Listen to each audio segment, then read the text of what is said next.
E aí, pessoal, beleza? Olha só, estamos iniciando hoje um novo módulo, equilíbrio iônico. Lembra que no módulo passado nós estudamos equilíbrio químico. Lembrando, equilíbrio é o capítulo da fisicoquímica que estuda as reações reversíveis, que são as reações que acontecem simultaneamente nos dois sentidos. Reações essas que nunca acabam, entram em equilíbrio, tá lembrando? E aí, no momento que ela entra em equilíbrio, pedem para que nós calculemos o Kc e o Kp, as constantes de equilíbrio. Então, é como se a aula recomeçasse. Deixa eu explicar, então, que aula é essa. Equilíbrio iônico, como já diz o nome, é a mesma aula, é uma repetição da aula de equilíbrio químico, só que agora as reações reversíveis envolvem íons. Tá? Então, eles resolveram separar reações reversíveis sem íons, equilíbrio químico. Reações reversíveis com íons, equilíbrio iônico. Existem dois tipos de reações importantíssimas que envolvem íons. São aquelas reações em que ácidos são colocados em solução aquosa e bases são colocadas em solução aquosa. O que acontece quando o ácido é colocado em solução aquosa? Ele se ioniza, liberando H+. O que acontece quando uma base é colocada em solução aquosa? Ela se dissocia, liberando OH-. Dá uma olhadinha no quadro aqui.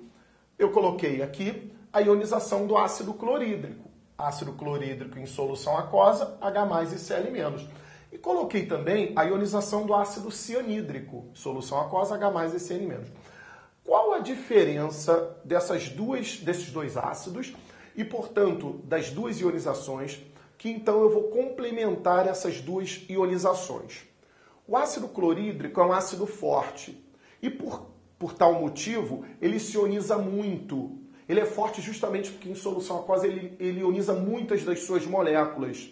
Então, a partir da aula de hoje, todo ácido forte nós vamos admitir que tenha um grau de ionização igual a 100%. Não é verdade que seja 100%, mas é alto. Então, no ensino médio, a gente costuma admitir que os ácidos fortes se ionizam totalmente. É o chamado grau de ionização, que é o alfa, 100%. E se a gente admite que o grau de ionização de um ácido forte é 100%, eu estou dizendo para vocês que 100% das moléculas do ácido se ionizam.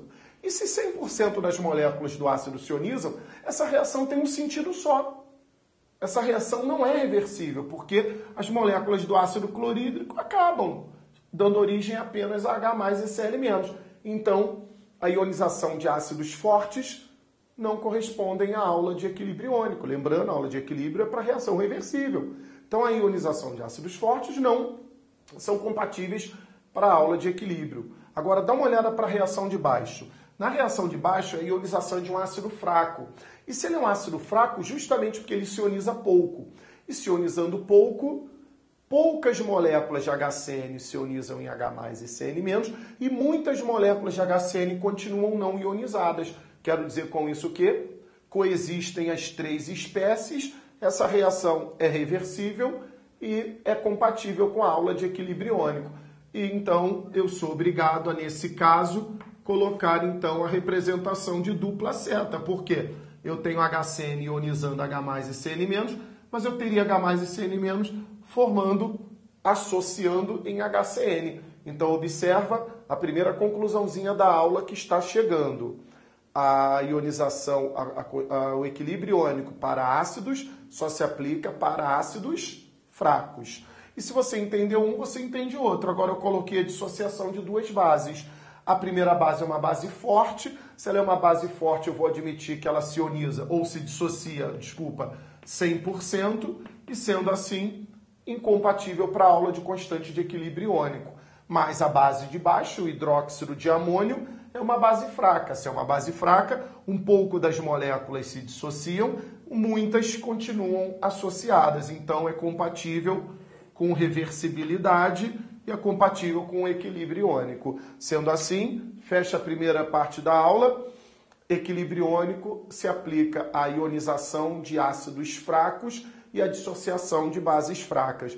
Como em qualquer aula de equilíbrio, pede-se que nós calculemos a constante de equilíbrio. Só para você dizer para mim que concorda, nessa aula não existe Kp, porque nessa aula é tudo solução aquosa, não tem gás. Kp é só para gases. Então, Kc perpetua para a aula de hoje, Kp não. Só que é o seguinte, eu poderia escrever aqui Kc.